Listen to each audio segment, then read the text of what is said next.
Qadrdonlar, mutaxassis akalarimiz aytishi bo'yicha pishgan qishda iloji boricha yozda issiq turdirish kerak ekan. Chunki sho'r chiqmaydigan ekan yozda uriladigan bo'lsa.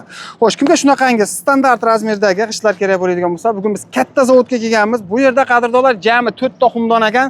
Bir kunda 120 mingta, 100 mingta pishgan g'isht chiqar ekan. Xudo xolasa vodiy bo'yicha cheklanmagan miqdorda yetkazib berishaveradi.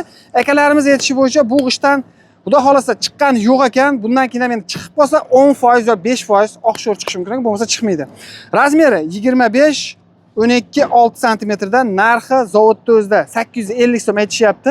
Agarda bozor va biznes kanaldan chiqdim desang, yana ham narx kelishtirib beriladi. Masalan, bu g'ishtimiz Namangan shaharga yetib boradigan bo'lsa, bitta g'isht yetib borishi dostavkasi bilan birga 1030 so'm, shunday 1030 so'mga yetib boradi ekan. Agarda Andijon shaharga bo'ladigan bo'lsa, 1040 so'm ekan. Farg'ona shaharga bo'ladigan bo'lsa, qadrdonlar 980 so'm dedingizmi? 70. 970 ming so'mdan, 970 so'mdan yetib boryapti ekan.